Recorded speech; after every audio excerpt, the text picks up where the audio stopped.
Not being afraid to work so hard that your arms doesn't work anymore. Not being afraid to work so hard that you got to be carried to the car. That's called jumping off the cliff. You guys get that? That's what we're going to do tonight. But we're going to work on something about each one of you. I got to teach you some things about yourself.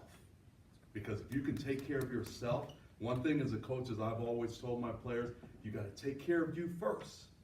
If I can take care of me first, if I know that I can go and jump off that cliff, if I can jump off that freaking cliff, and then I know my brother can do it with me, and then us together, we're always going to make it. We're always going to win. Football's going to end. What are you guys going to do in life? If you guys know what it is you want, no matter what comes up in your life, no matter what happens, you'll accomplish it. You can work as hard as you can work right now when there's nothing that's going to get in your way, and figure out what type of man you're going to be. Some of you might quit tonight. Some of you might quit. And none of us as coaches tonight, we're not going to say anything to you about it. We're not. It's all going to be you. Tonight when you go home and you lay your head in the pillow and you say, I could have, that means you didn't do what we came to do tonight. But if you lay your head on the pillow and say, I gave it everything I had, I know I'm going to feel like crap tomorrow, you grew. The parent, the closest person to me thought of me was not what I thought of me. So I'm saying that to some of you guys because I've coached enough kids to know that they're not getting fed the right way at home and say, dude, you go do what it is you want to do.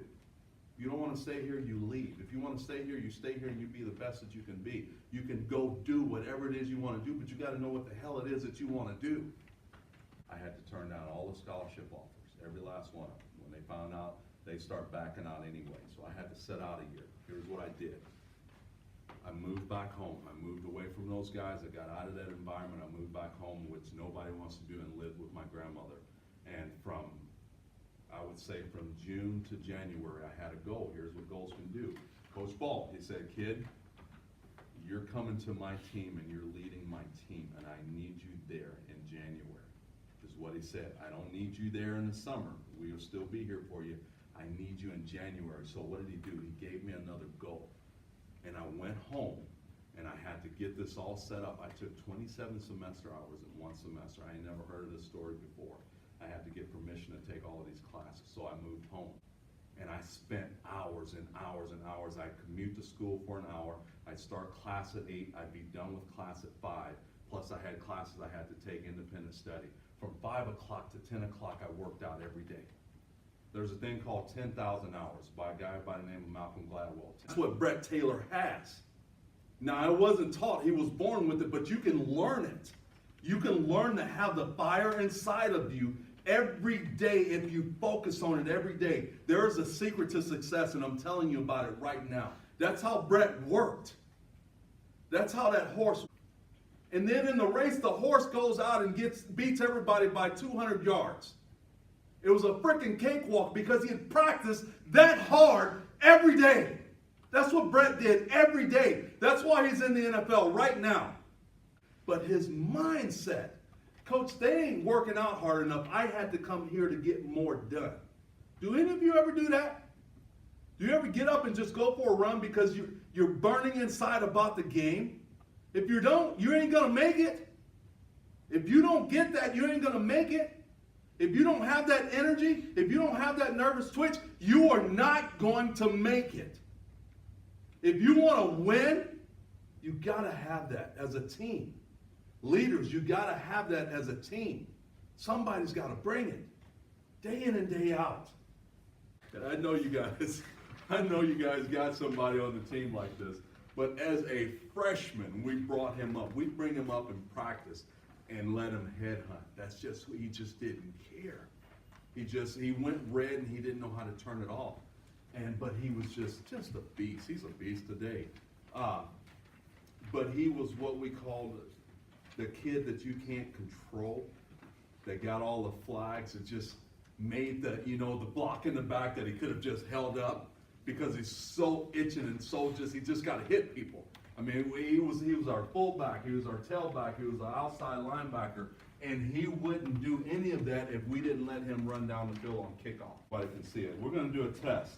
I want you to stare at this Coca-Cola bottle, and I want you to try your best to focus on nothing but that Coca-Cola bottle. Don't let anything in. Don't let any thought in whatsoever for 30 seconds. 30 seconds is a play, right? Play's called in, the play's run. 30 seconds. You gotta focus on this. You talk to this bottle if you have to, but you don't let anything seep in. Your girl ain't coming in. The things you gotta do at home ain't coming in. The heat ain't coming in. This, okay? For 30 seconds. 3, 2, 1, go. Time. Now, this is all about being honest tonight. How many of you thought about other things? Raise your hands. Okay, listen.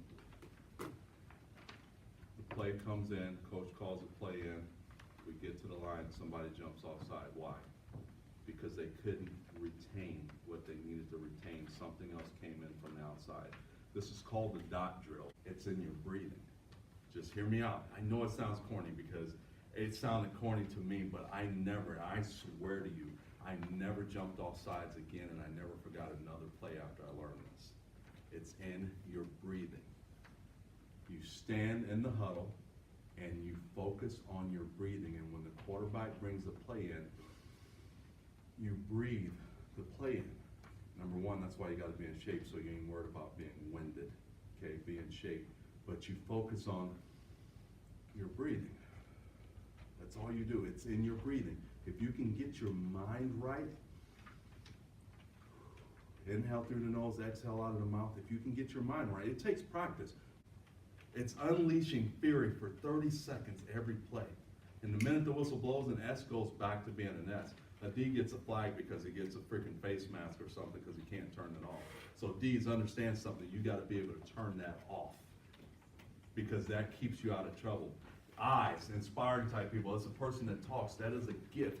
You have a gift to talk, but sometimes you talk too much, so you need to learn to listen. C's, you have a gift. You can be the person that helps the coach. You can be the person that studies a little bit more and go and help other players on the team. You need them all. You need them all. You can't, this position can't be played without all of them. Tom Brady has them all. I know he's so old that you guys may not watch it, but Tom Brady has them all. The C is natural. The I is not natural. So every game is not a game where he gets up and he yells and barks. But when he does, and everybody listens. The S is natural. He's all 4 personalities. One is natural, the rest is learned. You ever really seen the intensity in his eyes? You gotta watch these players. Find players that you like to watch, the good ones. You see the intensity in his eyes. Oh, you have to have it all. I think you got D in you. I think you do. But you gotta have the rest of it because the team will follow you to the end of the earth if you got it all. I'm putting you out there like that today. Were you a sophomore or junior or junior? Even as a junior, the team will follow you if you have all 4 of these. Does it come easy? Absolutely not. You get with your coaches and you learn these things. You learn what you need to learn and you know what you need to know. And the team will follow you to the end of the earth, I promise you. Every winning team that I've ever been a part of, it takes 3 to 4 good, strong leaders. If there ain't a verbal leader in here, somebody needs to learn what it means to be an I, and they need to step it up. And all you gotta do, hey, listen, you speak from your heart. Sometimes you don't think about what you gotta say. You speak from your heart genuinely, and you let your team know how you feel. You do that. I know when I made it to the NFL. I look back, when was the moment that I went to the NFL?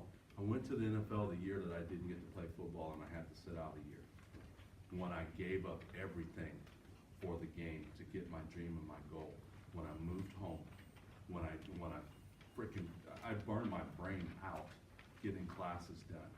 When I worked out 4 or 5 hours a day and I ate the same food every day and I ran in the gym and I played basketball in the gym, I deliberately made sure I ran with the small, quick guys so I can get faster. I lost every race. Every time we ran in sprints because I ran with the receivers and the DBs because I knew I could go faster with them. That's what propelled me into the NFL. I did it then.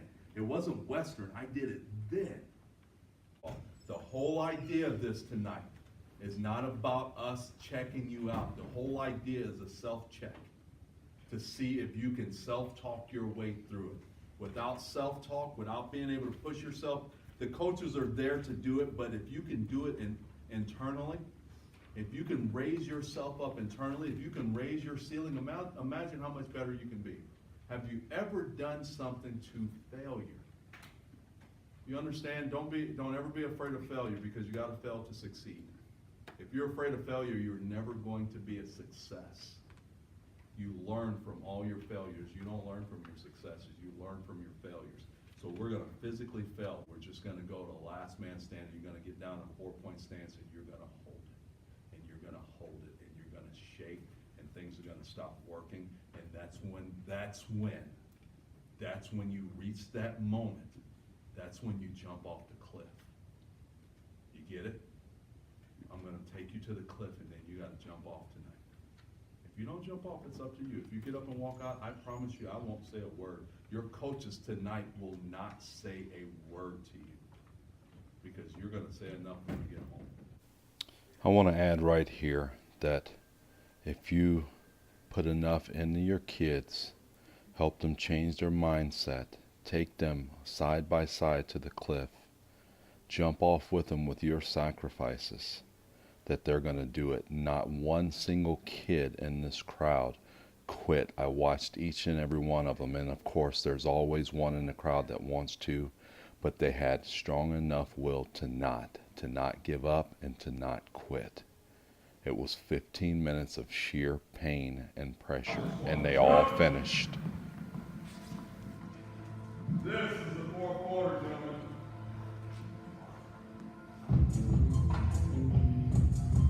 It's a tie ball game. It comes down to this point: who's mentally tougher in a tie ball game? Who's mentally conditioned in a tie ball game? Who's mentally tough enough to get this done?